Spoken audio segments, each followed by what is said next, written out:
નમસ્કાર મિત્રો, 20/7/2025 અને ગઈકાલે અંકલેશ્વરની અંદર રાજપીપળા ચોકડીથી મહાવીર ટર્નિંગની વચ્ચે કેથોલિક ચર્ચની બાજુમાં ટ્રાફિક પોલીસ દ્વારા એક ચેકિંગ હાથ ધરવામાં આવ્યું હતું, જેમાં સાઈડમાં એક પીસીઆર પડી હતી અને તેમાં એક જમાદાર સાહેબ પણ બેઠા હતા અને બે પોલીસ કોન્સ્ટેબલ્સ ચેકિંગ કરી રહ્યા હતા.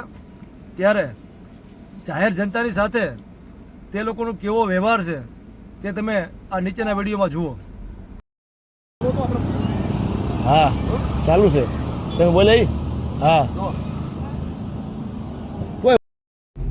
જીયા સાથીઓ, તમે જે જનતા સાથેનો દુર્વ્યવહારનો જે વિડીયો જોયો તે વિડીયો બાબતે અંકલેશ્વરના એક જાગૃત નાગરિક દ્વારા તે કોન્સ્ટેબલ સાહેબ સાથે જે વાતચીત કરવામાં આવી તે પણ તમે આ વિડીયોમાં ધ્યાનથી સાંભળો. શું કહો? હા સીટબેલ્ટ બાંધીને નીકળે ખોટો એ સીટબેલ્ટ નો બાંધે એના આરતી રોકે કાગળિયા બીજા કમ્પ્લીટ હોય પછી સીટબેલ્ટ જ ચાલ્યો કાગળ. ઓલો ભાઈ દંડો માર્યો આ ભાઈ દંડો મારી દીધો ભાઈને પલ્સર વાળા. એવું ન હોય ને યાર, કાયદામાં એવું લખેલું છે દંડો મરાય એમ. કાયદામાં નો ઉભો રહ્યો દંડો તો ન લીધો ભાઈ. હું એમ માથા વાગ્યું માથા મને ખબર નથી દંડો મરાય એવું નહીં કરતો અધિકારી દંડો મારવાની સત્તા નથી ને ભાઈ.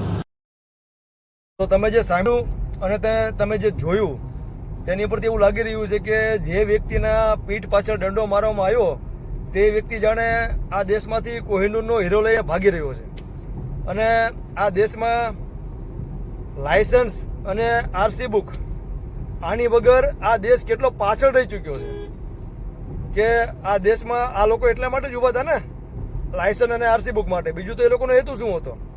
તો સાથીઓ, કે જાહેર જનતાને આ રીતે પીઠના પાછળના ભાગમાં દંડ મારવા તે કેટલું યોગ્ય અને એવું કયા કાયદામાં લખેલું છે કે કોન્સ્ટેબલે આવી રીતે લાયસન્સ આરસી બુકની જ્યારે ચેકિંગ થતું હોય તે દરમિયાન અગર કોઈ ગાડી ન ઊભી રાખે તો એને આવી રીતે જાહેરમાં દંડા મારવા. એટલે જનતાને મારી વિનંતી છે કે જાગૃત બને અને ટ્રાફિક પોલીસને પણ મારી વિનંતી છે કે ભાઈ કોઈના બાથામાં જો લોખંડનો પાઇપ કે આવો દંડો તમારો વાગી જશે તો તેનો પરિવાર રજડી પડશે.